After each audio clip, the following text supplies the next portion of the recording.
Hello, fourth graders. It's Mr. Wong checking in with all of you. Hopefully, all of you guys have written a beautiful 5 paragraph essay. If you haven't and you're a little bit behind, that's okay. Just rewatch the previous videos and the previous lessons and try to catch up. So, let's revisit our topic. So, our topic is, should sweets be banned from school parties, right? Now, our learning goal today, since we're done with our 5 paragraph essay, is I could edit and revise my 5 paragraph opinion essay using arms and cups. Now, when I'm talking about arms, I'm not talking about the two limbs connected to your body. That's not the arms I'm talking about. Okay, it's spelled the same, but this stands for something, and we're going to talk about that in about 12 seconds. And when I'm talking about cups, I'm not talking about the cup you use to fill up um, with the water, juice, and soda, or milk. Or this represents and stands for something when we're editing and revising. Okay, so I'm gonna move on over here now, boys and girls, for the rest of your life. Yes, for the rest of your life. Whenever you write a paragraph, a sentence, or an essay, I want you to use this strategy I'm going to teach you. This is called the arms and cups strategy. So when we revise an essay, when someone tells you, if your teacher says, I want you to revise your essay, and you don't know what to do, just think arms, okay? ARM stands for add, remove, move, substitute. So what I mean by add is when you're rereading your essay just to make sure everything sounds good, adding means that you are adding a word or a sentence to make your paragraph sound better than it already is. So you're adding more details, you're being more descriptive, you're trying to help your readers visualize your sentence even more. So adding means you're just adding more. So the add stands for, the A in arms stands for add, okay? Now, the next thing you do is remove. Now, the R for arms stands for remove. It means that you want to take away unneeded words and sentences. As writers, sometimes we write too much. We sometimes repeat ourselves constantly, and we don't even realize it. We don't even realize it until we finish. So, after rereading it, if you notice that you have a few sentences that sound the same and they're in the same paragraph, and you're like, you know what, I don't think I need this here, remove it. Because when you get older, boys and girls, your teachers actually want to read less.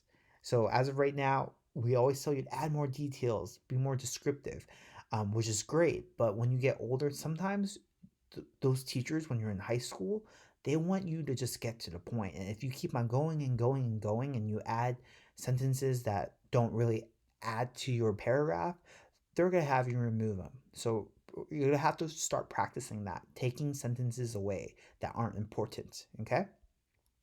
Now, the next thing is M. And ARM stands for move. It means, is there any sentences or phrases that you're like, it doesn't belong here? I think it belongs in another paragraph. So ask yourself that. If it needs to be somewhere else, move that sentence, okay? And the S in ARM stands for substitute. It means that, are there any words or sentences you're like, that kind of sound a little boring? I'm going to find a better word to kind of substitute that word. So substitute means that you're changing a word and you're spicing it up with another word that you found to be stronger. Okay, so we're going to practice that today. So I'm going to do an the A for arms. I'm going to do S for substitute just to show you how it looks like. Okay, so I'm rereading my essay. Imagine a scenario where you're celebrating your birthday at school. Your mother baked these delicious and scrumptious cupcakes to share with your classmates. You're watching everybody in your class devour their cupcakes when all of a sudden a classmate of yours starts crying because he couldn't eat his. You later find out that he is allergic to chocolate. How would you feel about this? Well, to prevent this from happening, schools across America are banning sweet treats being brought into classrooms for birthday celebrations. Hmm. So since this is my, connecting sentence, I feel like this should be a little more powerful. Now, when I think about treats, I think of them being very tempting to a lot of kids, meaning that, when we think about cupcakes and we think about donuts, like kids want them. And I didn't really include that there. So I'm going to add a word. So I'm going to say Well, to prevent this from happening, schools across America are banning sweet and tempting treats being brought into classrooms for birthday celebrations. So I wanted to add that word tempting just to show my reader that, sweets can be very tempting and it can be very hard for kids to agree with me. So I just added a word. So I just revised. I did my A for arms and I added a word. Okay. Now let's see if I can substitute, meaning that I found the word to be kind of boring. Now over here, crying, I think that's kind of you know, it's not the strongest word to use. So I'm gonna go look up the word crying in a thesaurus. So some of you don't have thesauruses at home. It's okay. You can use the internet. So just type in kids thesaurus. To spell thesaurus is Thesaurus. So type in on Google kids thesaurus and click on the first two links. And how it works is you type in the word that you want to find a synonym for. So I don't really like the word crying. Is there another stronger word that I can use instead of crying? So you type in the word and it's going to list different words over here that are synonyms for crying. Now, a lot of these words, I don't expect a fourth grader to know what lamentation means. Like, you know, these are hard words. So I don't want you to use words that you can't even pronounce or you don't even know what they mean. I want you to use words that you've seen before and you want to challenge yourself using. And I've seen some of these before. So I'm putting myself in the shoes of a fourth grader. I'm like, I've never really seen blubbering, but I've never seen that word. But I've seen sobbing. I think that's a strong word. And I've seen weeping too. So, I know sobbing and weeping. I know what they mean for sure. So I think I can handle that. So I'm going to use weeping. Okay. So I'm going to go back to my essay. Instead of crying, I'm going to say weeping. A classmate of yours starts weeping because he couldn't eat his. I think that's a stronger word. So right now I just revised by substituting a word. Okay. So that's arms. That's what revising means. It means add, remove, move, or substitute. Okay? And sometimes you have to do all four. Sometimes you may do one or two of these. It just depends on how you write and how much time you spend when you're revising your essay. All right. Now the next step I would like you to do is the next strategy I want to teach you is editing. When someone tells you to edit, sometimes we're like, I don't even know what that means. So what it means is this. So remember cups for me. CUPS. So the C stands for capitalization. Is there anything that needs to be capitalized? So as you're reading, are you capitalizing your proper nouns? Are you capitalizing I? Are you capitalizing the beginning of a sentence? So make sure those are all capitalized. Now, when you're typing it, it's easier to see because sometimes you see like a squiggly red line underneath that specific word or letter.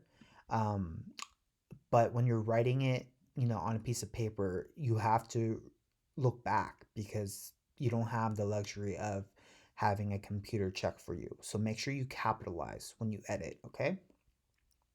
Now the next thing is usage. So do are your nouns and verbs matching? Do they make sense when they're put together? So as you're reading it, if it doesn't sound right, if you're like, that doesn't sound smooth, it's probably because your nouns and your verbs aren't matching. It means that they don't make sense. So make sure your usage of the words and your nouns and verbs all flow perfectly together. Okay. Now the next one's punctuation, the most important thing, meaning that are your periods there, quotation marks there, commas there, question marks, exclamation points. So as you're reading, if you notice that you're running out of breath, you probably need to insert a comma or a period somewhere because it's a run-on sentence. So please make sure you add your punctuation. And the last one is spelling. Check all words, use a dictionary. So as you can see, because I typed this in with Google Docs, I already have spell check going on. But if you're writing it on a piece of paper, make sure that if you don't know how to spell something, look it up in the dictionary. Um, or type it up and use spell check. For those that don't know how to use spell check, on the top over here, you click tools, spelling and grammar, and you click spelling and grammar check. And my document looks good so far, but some of you may have a document where you have some red squiggly lines, meaning that that word is spelled incorrectly. So please make sure you spell check, okay? So that's what revising and editing looks like for the rest of your life, boys and girls. This is something that you should be using every single day when you write anything, sentences, paragraphs, essays. So that's it for revising and editing. The last thing I would like for you to do, if you're typing your essay, I want you to include a subheading for each body paragraph, just so when your reader is reading your essay, they know that, this paragraph is about improving the health of American kids. So subheadings are very important so your readers can have a general idea about what they're about to read. So we know that the main idea for this paragraph is definitely about um, how we can help improve the health of American kids. Um, and in this case, we already talked about, well, to do that, having fewer sweet treats in the classroom can help improve that. So, subheadings are important. So, please make sure you have subheadings. Now, a subheading for this one's about distracting kids from learning. So, I'm going to write distracting kids from learning. And when you create subheadings, the font is usually bigger or bolded, so so you can tell that it's not a part of the paragraph. And my third subheading would definitely be about allergies. So I'm going to type allergies. Oh, I don't know where that went. Okay, bold it, underline. So now we know that these body paragraphs are going to be about, health of American kids, distracting kids from learning, and allergies. All right. Make sure you have a title. So my title is basically going to be sweets, sweets, sweet and tempting treats. No more sweet and tempting treats. So just based off my title, you know that I do not want sweets and tempting treats used in the classroom.